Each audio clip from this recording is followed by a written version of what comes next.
Hello, Tollfoot Alliance Church, and welcome to an update this last weekend of March.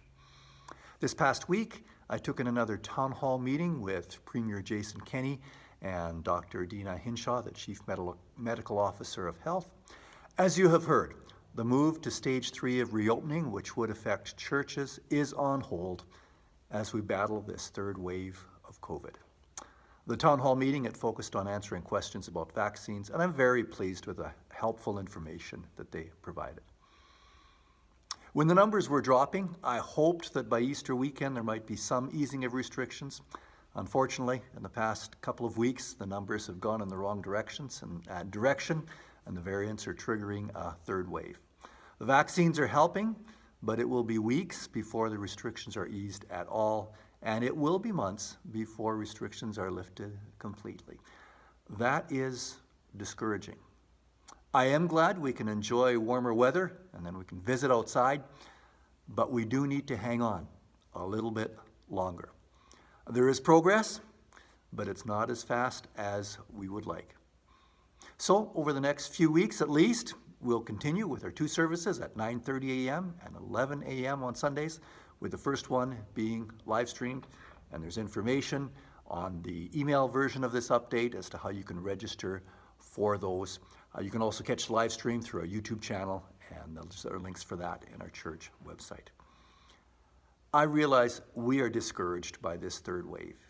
Please get a hold of me if you just need someone to talk to. I'd love to talk with you. I'd love to pray with you. And our Board of Elders is meeting this coming week, so if you want to phone or email requests to us, we will include those as we take time praying for our congregation. So, a few updates for you to be aware of. A reminder at first that this is the last Sunday in our focus for the food bank, so we encourage you to make your donations, whether it be in groceries or whether it be in funds, before the end of this month. Second, I also just want to point you to Right Now Media. If you haven't already signed up for that, we encourage you to do so. There's great resources there, and many of those are focused around Easter, so it'd be a good time to sign up if you haven't already done so. And again, the link for that is in the email version of this update. So Easter weekend is coming. Remember last year, we couldn't meet at all, so I'm glad that this year we're able to hold in-person services. So both on Good Friday and on Easter Sunday, we're going to be holding a 9:30 and an 11 a.m. service. So the registration for that is open. You can sign up through a church registration link. And I do suggest for Good Friday, we sign up the early service first, and we will proceed with 2 services if needed to accommodate all who want to attend. But just check the registration and then sign up for those. This weekend, we're exploring an intriguing episode in the life of Peter. The time when he, Peter, and James experienced the glory of Jesus in an entirely new way. They didn't know what to say. But what Peter managed to say tips us off to how significant this experience is in his life.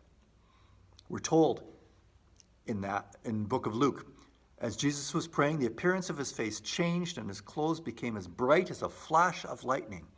2 men, Moses and Elijah, appeared in glorious splendor talking with Jesus. And it goes on to say that as the men were leaving Jesus, Peter said to him, "Master, it is good for us to be here." Of all the experiences that Peter had with Jesus, this event was the one that stood out most. It was a powerful memory that enabled him to live with anticipation and with hope. This episode connects us to foundational themes of Scripture that give us an anchor, especially in difficult times.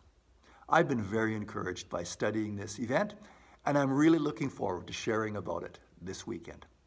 So I encourage you to read the account of the event in all 3 Gospels as they tell the story of Peter and James and John and Jesus on the Mount of Transfiguration. Those episodes are found in Matthew 17, 1 through 6, Mark 9, 1 through 9, and Luke 9, verses 28 through 36. So I hope that you can join us this weekend, whether that be in person at 9:30 or 11 on Sunday, or joining our live stream. Thanks for joining this update. May God bless.